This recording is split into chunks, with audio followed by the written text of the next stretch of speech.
The great thing about the Young Turks, of course, is that we spend a significant amount of time talking about substance, but we don't spend a lot of time talking about style.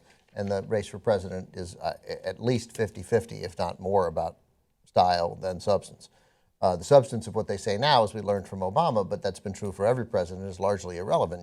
Bernie Sanders can't pass one thing that he's suggesting, not one. He can't do any of it. We'll see. Well, let's presume. We know that we know Democrats aren't winning the House. It's inconceivable. It seems unlikely now. 0% chance. Although, with his popularity, a wave is not impossible. You throw a couple of extra percentage points. Humor me and be realistic for a second. Okay. Unlikely. Okay, for once I will be realistic. Likely that the Republicans control the Senate and the House. Much more likely the House, but probably the Senate too. He'll get nothing.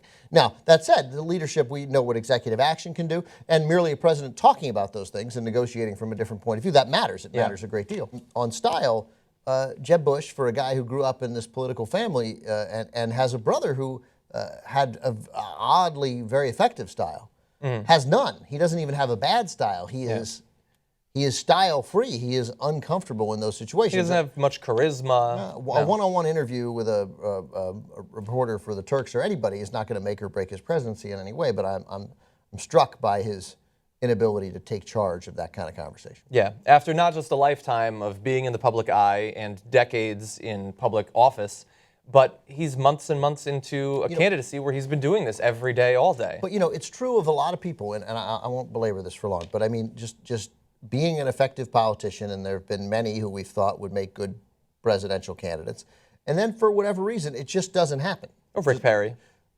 Rick Perry's dumb.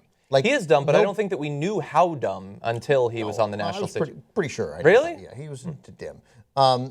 Because when he replaced George Bush, it was like there was some talk of that they somehow managed to get dumber, but which is hard to do, or less, less intellectually curious. But just to go back recently to candidates who just, for whatever reason, don't seem to have it when you think they will. Rudy Giuliani, who seemed like, that's true. Wow, what a great candidate this will be. America's mayor, a tough guy. Republicans love him, but, he didn't seem that conservative, and he ran a major city, and you can't be that conservative running a big city. Yeah. I think that Lincoln Chafee disappointed a lot of people. He managed to avoid scandal for decades. Yeah, just couldn't do it on the campaign trail. Yeah, but it is interesting how some people just don't turn into good candidates when you think they're like, oh, this guy is presidential timber all the way, and then they, for whatever reason, they just aren't. And there are other examples too. Yeah, and there's also people who seemingly have it,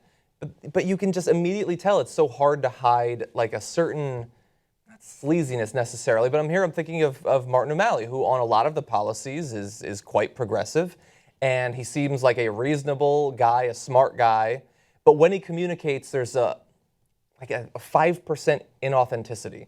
It's like pure water with just a little layer of a little bit of grease on top. Yeah, I think that's true. I think that's probably a nice guy. All of this is totally subjective, and there are some people out there who think, reasonable people, who would say, look, every time Martin O'Malley speaks, I think, why is this guy not the nominee? Like I said, policy-wise. No, but even substance. I don't think the substance stands up to Bernie Sanders necessarily. But yeah, sometimes it just doesn't. It doesn't take, and it's totally. It's oddly. It is oddly arbitrary. Yeah.